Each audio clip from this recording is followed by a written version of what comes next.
In this presentation, we are going to be defining rhetoric, and we are going to be talking about what I will refer to for the rest of this course as the rhetorical situation.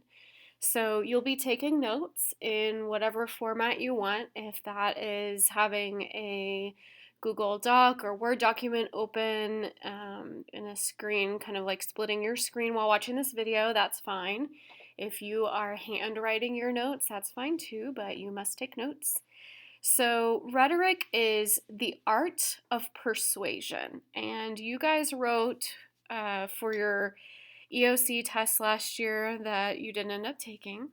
You prepared heavily to write argumentation for your sophomore EOC test, and so some of the things that you see in this PowerPoint you will remember, and some of them will be new to you.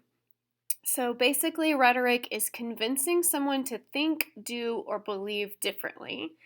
And at the end of this week, you will have a few of these videos to go through and tasks to do. You should be able to answer the questions, what is rhetoric? And what are the components of the rhetorical situation, and why do they matter? So what we have here and what you're going to learn in this presentation is very foundational to this course. So we need to make sure that you are thoroughly understanding these components before we move on. So have you ever heard someone say, oh, that's all rhetoric, or he just uses a bunch of empty rhetoric? Usually it's to criticize a politician's speech or someone's argument.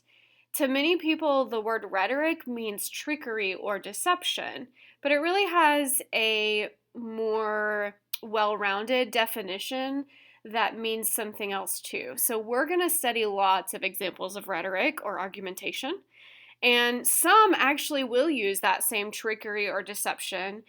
And so we will look at those things. We'll look at misinformation, we'll look at propaganda, we'll look at people who use logical fallacies in their arguments, but we're also going to study a lot of effective and civil arguments. So they won't all be arguments that you agree with, but they'll be ethically sound. So saying that a person is using trickery or deception or something like that would put it in this one category, and then saying that they're effective and civil puts it in another category, but it doesn't necessarily mean you agree or disagree with them. You could agree with someone who's being deceptive. You could disagree with someone who's being deceptive. You could disagree with someone who's making an effective and civil argument, and you could agree with them. So we're going to look at this speech real quick. The speaker is Rashima Melson, and she became famous when her commencement speech made the news. She was the valedictorian of her class in 2014, despite having lived in a homeless shelter for the past 2 years.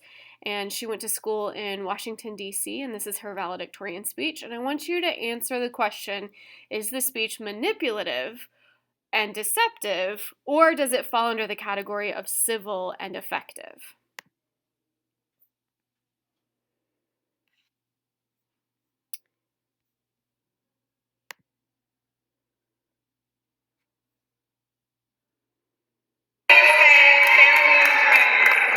Welcome to Anacostis class of 2014 commencement exercises.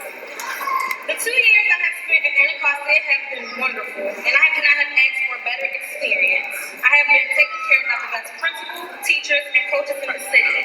These educators actually care about our well-being. It is not just a paycheck to them. I feel as if I have walked into the arms of a second family. They are a security blanket that covers us wherever we are. During my journey, I have made wonderful friends, sweated and cried, and succeeded on the court, track, and in the classroom. I have to shout out my family for always supporting me and being by my side. I have to shout out my school for always being available and helping me when I was in a jam. Also for pushing me when I felt as if I was about to give up. My amazing track coach, Ms. Perry, who was like a mother, sister, and best friend to me at the same time. She has always been someone who I could come to for whatever and whenever, no matter the time of day, and when I needed to hear from my problems and advice as well. I love her so much. She is definitely a life changer. Mrs. Shimmerman, my wonderful counselor, who not only told me me to follow my heart, but helped me to as well. I adore her.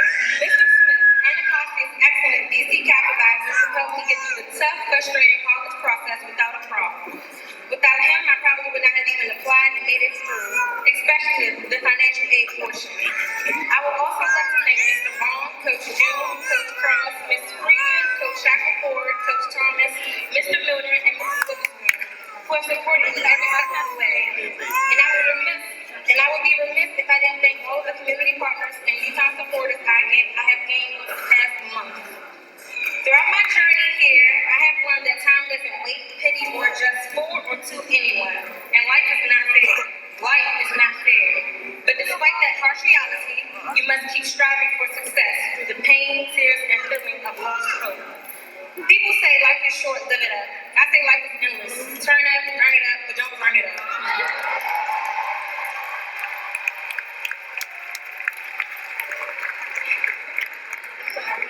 Your life decisions lead you to where you end up.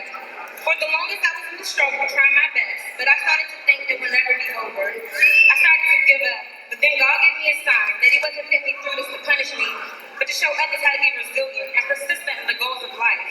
I see a promising future ahead, and I didn't do it all alone. I had gracious help for which I will be forever grateful. Before I received my diploma and head on to Georgetown, I just want to leave you all with a piece of advice, class of 2014. Always be who you truly are on the inside. Never be afraid to go after your dreams. And regardless of the negative forecast that has been predicted upon us, beat the odds and let the sun shine. The future lies within reach of our hands. And if we keep striving and don't let anyone knock us off our path or deter us from our goals, we can do anything we put our mind to, no matter what. Resilience, perseverance, discipline, determination, and dedication is the key to your success.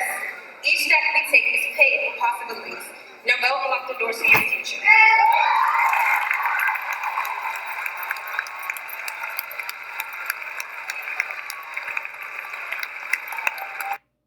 All right. So I asked you to consider if this speech was manipulative and deceptive or civil and effective. And hopefully you agree with me that it is civil and effective. She had kind of a multi-argument or purpose, and part of it was to thank the people who had helped her on her journey, and part of it was to inspire her audience to use some of the tools that she's discovered and inspire them to use those tools in their own journey. And so, in tackling that argument or purpose, she was definitely civil and effective. We have another example here. We have a McDonald's and a Burger King advertisement. And so what this blog entry did was put the advertisement next to the actual product. And so on the left, we have the Big Mac and the Whopper. And on the right, we have the actual Big Mac and the actual Whopper. So it's pretty obvious, and you can see down here the details. This one's rotated to the most attractive angle. This one's rotated to the most attractive angle with cheese, slightly fluffed up for the picture, and it still doesn't look anything like what we have in the advertisements. And so clearly this is manipulative and deceptive. It is not a credible argument. So your first task is to identify an article, a speech, a video, or an advertisement that you think is manipulative or deceptive, and then to choose one that is civil and effective, and to use these two examples to explain what you see as the difference. So go find task 1 on Canvas in this unit, and you will see some detailed instructions for how to turn it in and a rubric for what your grade will look like.